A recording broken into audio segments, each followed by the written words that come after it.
welcome back to the program. Remember, this is the Entrepreneurial Spark program, and I'm very glad that you're watching KTS. Of course, today we are with Mr. Langat David, an entrepreneur that has come up with a windmill that can serve different purposes, or especially when it comes to issues of irrigation.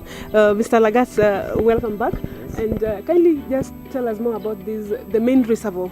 Okay, this main reservoir is around 10,000 liters to be precise, and it is able to meet my customers' demands. Right. Okay. When the windmill pumps water, it comes through this big pipe. It's 1.5 inches in diameter, and exits by 1 inch. Okay, the reason is when you put a bigger pipe on a pump, it utilizes less wind energy, so that you see the water needs to not to be pressurized while flowing. It should only flow on natural course. All right. Yes. Yeah. So I think the windmill now pumps around 6,000 liters. We advise this customer to put a bigger tank so that he does not regulate the windmill. So a bigger one is still required? Of course, yes. Yeah. So what if someone decides to go with, let's say, 5,000? Okay. Like I told you, our windmill is pumping 6,000 liters per day. So it will be full, and he'll be forced to go back to the windmill to close it. Yes. What are the other purposes that the windmill serves? Let's say okay. When the water comes from the reservoir, it can go to residential houses, and mainly it goes to the dairy, and later to the farms. Could you please take us to the dairy? Of course, let's go. So we are continuing with the Entrepreneurial Spark program. So Mr. Langat, is this the dairy project that you are talking about, what we've seen here? Of course, we are seeing dairies there, yes, and you're seeing a tap here. Yeah. Okay. When the water comes from the reservoir, it comes to this end tap, whereby from here it is distributed to the dairy troughs inside the temporary structure. My customer now is building a permanent structure whereby we are bound to lay pipes at the moment. Yeah. You see, the windmill also pumps water until the 10 water tank is full. My customer opted that he brings the water booster that he used before he purchased installing the mill, so that excess water goes to the water booster.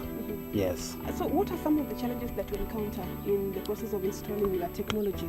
Okay, there are almost 3 main problems we get. Okay. First is that there's a lot of trees being grown by farmers.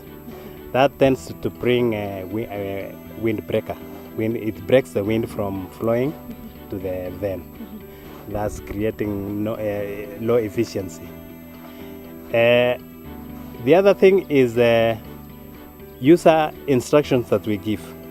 When one does not adhere to the instruction we give by greasing, and also always checking of loose nuts, that may also bring a big problem, because when a nut is going to be loose and you see this pump is reciprocating, it tends to pump on something. So breakage, if the user instructions is not followed, it may break up, and it may end up being us coming back to reservice. So when you come back, do you come on your expense or at the expense of the owner? We come at the expense of the owner, right. But we have got so many customers, so it will make our schedule tight. Yeah. The third challenge? The third challenge is whereby there is a borehole on the boundary of a neighbor. And that neighbor, let's say he plants trees. You see, when a neighbor plants trees and there is a borehole on the other side and the wind comes from the other side of the trees, we have had cases of us uprooting the plant of the mill and relocating it somewhere. So it is a very big challenge. So usually when we go to the site and we see that the hole is on the boundary and the other neighbor has trees on a windway, we'll have to let him dig another borehole. Yes. So like so far, how many windmills have you people installed? So far we have installed around 160. 160? Yeah. Countrywide, or you don't do it Countrywide, country? even to Uganda, we have installed 3 pieces. Yes. Mr. Sergon? Well, this is a very interesting story about an entrepreneur. You know, we talk about entrepreneurs moving to global markets. Yeah. The global market is Uganda. He has gone to Uganda. In a nutshell, he's a global entrepreneur. What took him to Uganda is his innovation. In fact, one thing that entrepreneurs need to appreciate is that what value can you give your client, which is unique from what other people give to their clients. You've heard is the one right now is come to perhaps maybe install the water pipe into the dairy. That is an after-sale service. When you start from the manual where you train the client on how to use the windmill, that he understands what to do, up to the level where now you talk about the after-sale product, like you are now laying pipes, that is a plus. It creates some loyalty between you and your client. Sure. So that is what he's doing. And now we are saying he has gone to the global markets. Maybe with regard to the issue about the boundary issue, maybe you need to, whether you're going to transfer the borehole or you negotiate with the neighbor.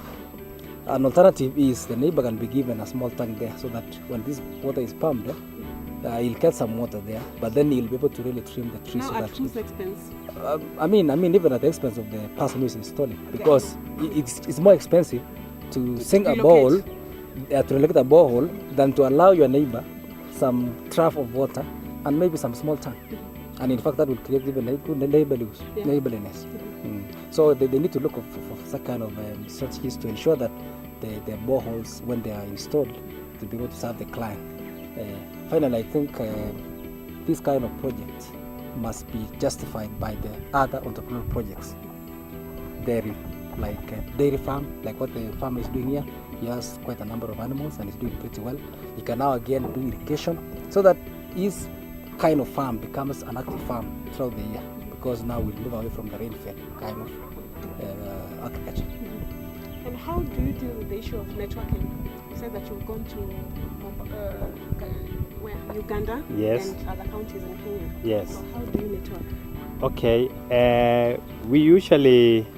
I put on Facebook, yes, and then the other part that has given me a lot of market is the highway, the Great North Road Highway. When somebody sees my project on my workshop, he automatically comes. And when I make him one, probably 3 or 4 may come up. All right. Yes. Thank you so much. Mr. Tragon, we really don't have time, but I want you to advise Mr. Langat on how he can improve his networking skills. Now, I think I'm happy that he's using Facebook. I think he can open now a WhatsApp group for his clients so that he can be offering technical support even online. He don't have to really travel all the way.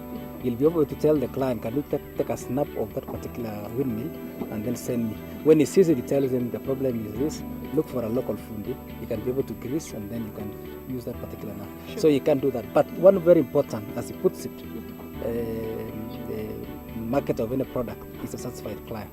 So I want him to really ensure that when he serves a client, give the client utmost attention, all the so that this client will be able to really market you. And it's the cheapest way of marketing, by the way, because if you visit me in my home with this kind of windmill, I'll be able to just explain to every person that this is the way to go, and I'll give the contacts of this person. So maybe Facebook, maybe what we are doing now, of course, we will also marketing, and that feasibility is very important. And maybe you can also think of when he becomes rich, he can do one for a community. When he does one for the community, then the other members may be able to really buy from him. So it's a way of doing it. Right. How much is a windmill? Okay. Averagely on the Uasin Gishu area is around 100K. And then around maybe in Kibwezi and Mombasa, where there's a lot of the source is deep, it may add up to 150. Right. Like we installed one in Samburu that was pumping from a depth of around 360 feet. That was around 400,000. So it's relatively cheap. We do not want to make it costly as the other major farm windmills. Right. Yeah, So how much is the normal windmills? 100,000. The normal ones, this one, yours is an improvised version. Yes. What about the actual version? Oh, the actual version, Sure. whereby is industry made, is around 1.2 million shillings. 1.2 Kenya, million. yeah. I really wish that we could continue more, but because of time, we've got to stop there. Remember, this has been the Entrepreneurial Spark program, and I've been your host, Regina Orlando. Of course, with me in the show have been our resident panelist, Mr. David Sargon, and an entrepreneur who has come up with windmills to serve the purpose of irrigation and also serve some domestic chores, Mr. Langat David. Thank you so much, and let's meet again next week, next same time. God bless you.